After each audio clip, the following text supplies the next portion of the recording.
حضور ایسا کوئی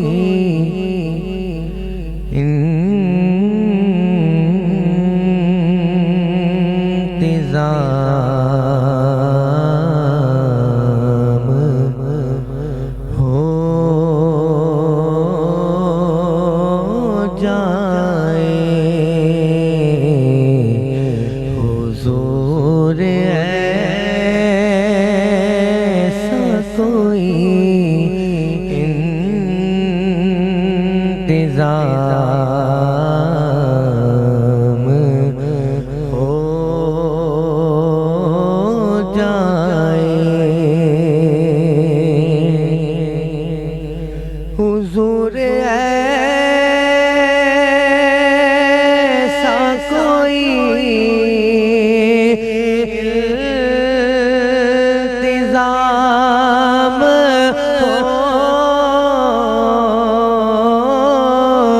جائے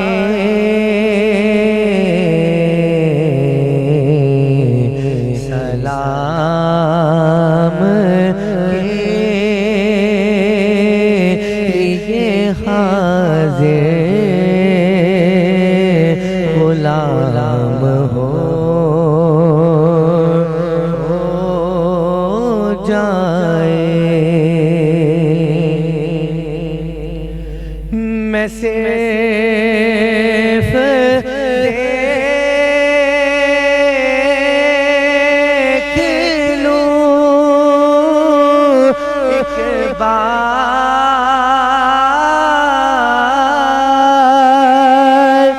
حسن طیبہ کو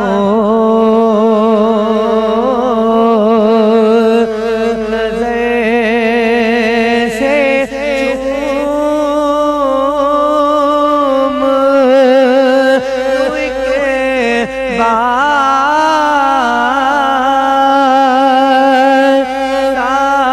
سبز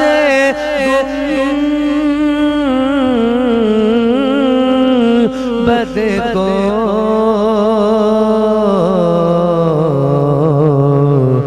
بلا سے میری دنیا میں شام ہو جائے اور حضور آپ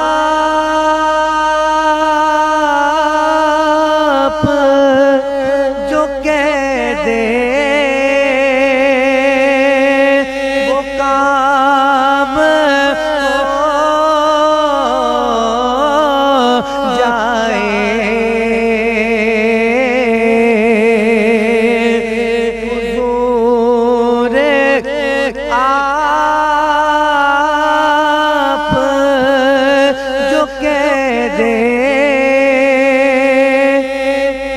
وہ کام ہو جائے حضور آپ جو سن لے وہ کام ہو جائے۔ ویلکم بیک ناظرین، ایک بار پھر سے کرتے ہیں خوش آمدید مسکراتی صبح میں۔ بریک میں ہمیں جوائن کر لیا ہے مفتی زاہد اسلم صاحب نے۔ السلام علیکم، ویری وارم ویلکم۔ وعلیکم ساتھ ہی ساتھ آپ کو جمعہ مبارک۔ اچھا، اب موضوع آج کا افضلیت خلیفہ اول، پہلے ان پر بات کریں گے، پھر میرے بھی کچھ سوالات ہیں، ہم ان پر بھی بات کریں گے۔ پہلے میں بسم چاہوں گی اللہ الرحمن الرحیم والذی جاء بالصدق وصدق به اولئک هم المتقون۔ آج کا موضوع نہایت ہی حسین و جمیل ہے، احسن ہے، اجمل ہے، اکمل ہے۔ بنیادی طور پر، تمہیدی طور پر دو باتیں سمجھ لیجئے کہ کسی بھی شخصیت کی فضیلت کے لیے یہ بہت بڑی بات ہوتی ہے کہ قرآن کریم میں اس کی افضلیت کا تذکرہ کیا جائے، اور اس کے بعد کسی بھی شخصیت کی عظمت اور فضیلت کے لیے یہ بات بہت بڑی ہوتی ہے کہ رسالت مآب صلی اللہ تعالی علیہ وسلم اپنی اس زبان سے، جس کے بارے میں قرآن نے کہا کہ ما ینطق عن الہوی ان ہوا الا وحی یوحی، یعنی کہ ایک تو عام بندوں کی زبان ہوتی ہے، ایک رسالت مآب صلی اللہ تعالی وسلم کی زبان ہے، جن کے لیے اللہ رب العالمین نے 27ویں پارے کے اندر سورۃ ہے نا، سورۃ النجم، اس میں ارشاد فرمایا کہ میرا محبوب اپنے آپ سے کچھ نہیں بولتا، اپنے پاس سے کچھ نہیں بولتا، بلکہ محبوب کی زبان سے وہ نکلتا ہے جو رب چاہتا ہے، سبحان اللہ۔ یعنی جو وحی کی جاتی ہے وہی ہوتی ہے۔ تو آج ہم نے جس عظیم شخصیت کو موضوع سخن بنایا ہے، ان کے لیے قرآن کریم کے متعدد مقامات پر باقاعدہ آیات بینات موجود ہیں۔ قرآن کریم کی جو آیت کریمہ میں نے آپ کے سامنے پڑھی ہے، یہ 24ویں پارے کے اندر آیت ہے، آیت نمبر 2 ہے، فمن اظلم سپارے کا نام ہے، اور اس کے بعد اگلی آیت ہے والذی جاء بالصدق وصدق بہ۔ اس آیت کریمہ کا انتخاب اس لیے میں نے کیا ہے کہ لوگ جناب خلیفہ اول سیدنا ابو بکر صدیق رضی اللہ تعالیٰ عنہ کو صدیق اکبر کے نام سے یا یوم سیدنا صدیق اکبر کے نام سے جانتے ہیں اور یہ دن مناتے ہیں۔ کیوں؟ اس کی وجہ یہ ہے کہ قرآن کریم نے ان کو یہ سند، یہ ڈگری دی ہے۔ قرآن کہتا ہے والذی جاء بالصدق، اور وہ جو صداقت کے ساتھ تشریف لائے۔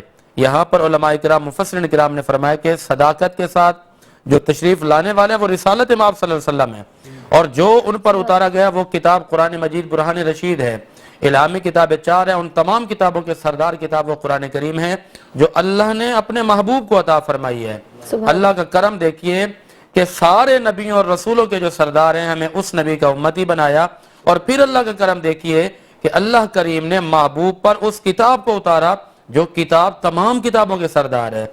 اس کتاب کو لے کر آنے والے جناب رسالت مآب صلی اللہ علیہ وسلم کی بارگاہ کے اندر سیدنا ابوبکر صدیق ہیں، وقتاً فوقتاً آیات لے کر آتے تھے، تو قرآن نے کہا کہ وہ جو لے کر آئے ہیں وہ بھی سچا ہے، وہ جو تشریف لائے ہیں وہ بھی سچ ہے۔ سبحان اللہ۔ یعنی حضور اکرم صلی اللہ علیہ وسلم کی تصدیق اور قرآن کریم کی تصدیق قرآن نے کی، پھر آگے فرمایا کہ وصدق بہ، ضرورت نہیں ہے کیونکہ اللہ کریم نے جب قرآن نے فرما دیا کہ میرا محبوب سچا ہے، محبوب پر جو کتاب اتاری گئی ہے لا ریب فیہ، اس میں کوئی شک نہیں ہے، یہ تو ہر ایک کی غلامی ہے، ہر ایک کی نوکری ہے کہ جناب صدیق اکبر رضی اللہ تعالیٰ عنہ کی نوکری کا عالم دیکھیے کہ قرآن نے کہا وصدق بہ، اور جس نے تصدیق کی، مطلب ان کی جس نے تصدیق کی، اب تصدیق کرنے والے کون ہیں؟ اب ایک وقت وہ آتا ہے کہ جب رسالت مآب صلی اللہ علیہ وسلم نے آ کر اعلان کیا، آپ نے فرمایا کہ میں رات کے مختصر سے لمحے کے اندر لا مکانوں کی سیر کر کے آیا ہوں۔ دشمنوں نے اعتراضات کیے کہ جی عقل نہیں مانتی، یہ کیسے ہو سکتا ہے؟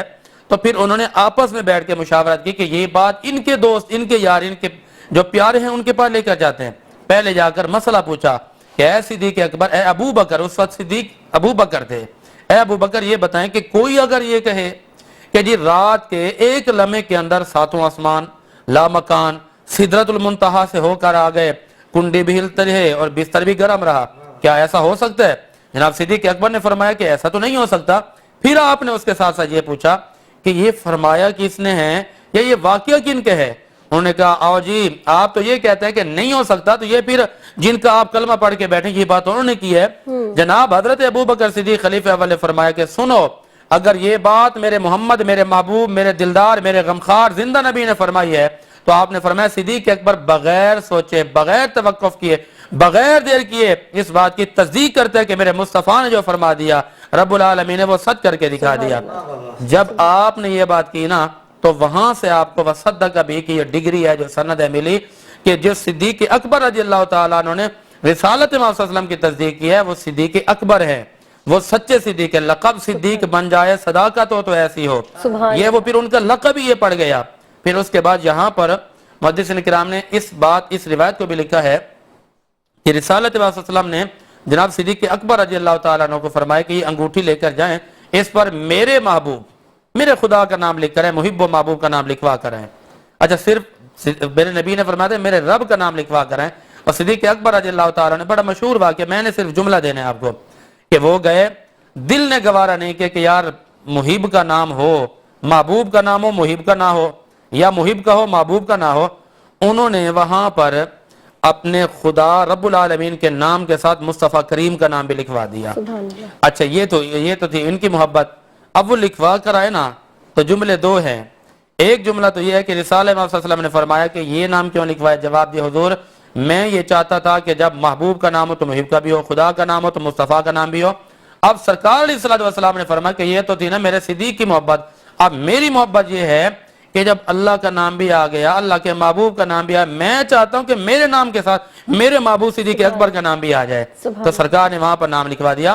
تو قرآن کریم کے اندر ما من احد, کوئی ایسا بندہ نہیں ہے جس کے لیے اتنی آیات اتری ہو جتنی آیات صدیق اکبر کی شان میں اتری ہیں. وہ صدیق اکبر رضی اللہ تعالیٰ عنہ ہیں جن کو قرآن نے صدیق کہا. کون صدیق اکبر؟ وہ صدیق اکبر رضی اللہ تعالیٰ عنہ ہیں جن کو قرآن نے کہا کہ یہ صحابی ہیں. صحابہ تو وہ ہیں جس کسی نے ایمان کی حالت میں حضور کا چہرہ تک لیا وہ صحابی بن گیا, یہ مسلمہ بات ہے. لیکن قرآن کریم کے اندر جو اعزاز حاصل ہے, جس کو قرآن نے آ کر کہا کہ وہ صحابی ہیں, ثانی اثنین اذ ہما فی الغار اذ یقول لصاحب, لفظ صاحب سے لفظ صحابی بنا ہے. قرآن نے کہا کہ وہ دونوں جب غار کے اندر تھے, جب ان میں سے ایک نے کہا لصاحبہ, اپنے صاحب سے, کہ لا تحزن ان اللہ معنا, کہ غم نہ کرو اللہ ہمارے ساتھ ہے. وہ جو صاحب کی بات کی جا رہی ہے وہ جناب صدیق اکبر رضی اللہ تعالیٰ عنہ ہے. ان کی افضلیت اور فضیلت کا یہ عالم ہے کہ قرآن نے کہا کہ وہ جو صحابی ہیں, وہ جو مصطفیٰ کے ساتھی ہیں, وہ جو غار کے ساتھی ہیں, مزار کے ساتھی ہیں, سفر کے ساتھی ہیں, حضر کے ساتھی ہیں, وہ جناب صدیق اکبر ہیں. کون صدیق اکبر؟ وہ صدیق اکبر رضی اللہ تعالیٰ عنہ. یہ بھی بڑی اعزاز کی بات ہے کہ حضور کا چہرہ تک لیا اور اللہ نے فرما دیا محبوب جس کسی نے ایمان کی حالت میں آپ کو دیکھا, ایمان کی حالت میں خاتمہ ہوا, فرمایا وہ تو جنتی ہیں. اعملوا ما شئتم فقد غفرت لکم. یہ حدیث قدسی ہے. حدیث قدسی فرمان رب کا ہوتا ہے, روایت مصطفیٰ کریم فرماتے ہیں. اللہ کے فرامین یہ ہوتا ہے کہ کچھ قرآن میں ہے, کچھ حدیث قدسی میں سرکار نے بیان فرمایا. قرآن کریم کا وَكُلَّمَا وَعَدَ اللَّهُ الْحُسْنَى, کہیں پر قرآن نے کہا لا يَسْمَعُونَ حَسِيسًا, کہیں پر قرآن نے یہ کہا کہ جو ان الذین سبقت لهم من الحسنى. یہ سارے حوالے جات تو بہت ہیں, لیکن جملہ یہ ہے کہ قرآن نے کہا کہ اللہ نے ان سے حسنہ کا وعدہ کیا ہے. حسنہ ایک ایسی اچھائی کو کہتے ہیں کہ جنت کے اندر ایک ایسا مقام ہے کہ جہاں پر نہ شور ہوتا ہے نہ غل ہوتا ہے, حتیٰ کہ مکھی کے پر کی آواز بھی وہاں نہیں ہوتی. لا یسمعون حسیسا. فرمایا صحابہ اکرام کا یہ درجہ ہے کہ جنہوں نے ایمان کی حالت میں حضور کا چہرہ تکا, ایمان کی حالت میں اختتام ہوا, فرمایا وہ جنت میں ایسے مقام پر ہوں گے جہاں پر مکھی کے پر کی آواز بھی ان کو سنائی نہیں دی گئی. اور یہاں پر جو میں نے آپ سے بات کرنی وہ بات یہ ہے کہ بات تو یہ بھی بڑی ہے, لیکن سب سے بڑی بات میں یہ نہ بتا دوں کہ حضور کا چہرہ دیکھنے والے جنتی ہیں.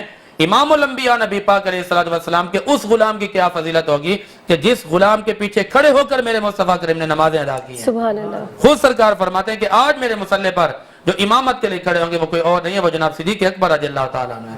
حضور ان کے پیچھے نماز پڑھتے ہیں, کرتے ہیں حضور آپ ہے نا, میری کیا مجال ہے کہ میں آپ کو نماز پڑھاؤں.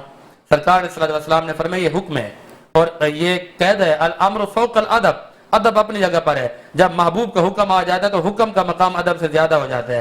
آپ نے فرمایا آپ پڑھائیں گے, آپ نماز پڑھائیں گے, مصطفیٰ کریم پیچھے پڑھیں گے, تاکہ قیامت تک کے لوگوں کو پتہ چل جائے جنہوں نے امام الانبیاء کی بھی امامت کیا ان کا نام امام صدیق اکبر رضی اللہ تعالیٰ عنہ ہے. تو یہ صدیق اکبر رضی اللہ تعالیٰ عنہ ہے. قرآن کریم کے اندر کئی مقامات ایسے ہیں کہ جن کے اندر ان کے ہر ادا, ان کے ہر طریقے کا تذکرہ ہے. یعنی تقوی کی بات آئی ہے تو قرآن کا اولئک هم المتقون, جنہوں نے مصطفیٰ کریم کی تصدیق کی ہے وہی تو تقوی پر فائز ہیں. قرآن کریم کا 30واں پارہ ہے, اس کے اندر سورۃ اللیل ہے, واللیل اذا یغشا. اگر میرے سننے والے پڑھنا چاہے تو سورۃ اللیل کو نکالیں گے, اس کے آخری 4-5 آیات ہیں, ان کو لازمی پڑھیں. قرآن کہتا ہے وَسَيُجَنَّبُهَا الْأَتْقَى الَّذِي يُؤْتِي مَالَهُ يَتَزَكَّى وَمَا لِأَحَدٍ عِندَهُ مِن نِّعْمَةٍ تُجْزَى إِلَّا ابْتِغَاءَ وَجْهِ رَبِّهِ الْأَعْلَى. میں صرف اس کی تشریح کر دیتا ہوں, آیت پڑھیں گے کہ وہ لوگ تقوی کی بڑی منزل پر فائز ہیں کہ جو اپنا مال خرچ کرتے رہتے ہیں, اپنی ہر چیز خرچ کر دیتے ہیں, اور خرچ کرنے کے بعد یہ نہیں کہتے کہ ہم نے خرچ کیا.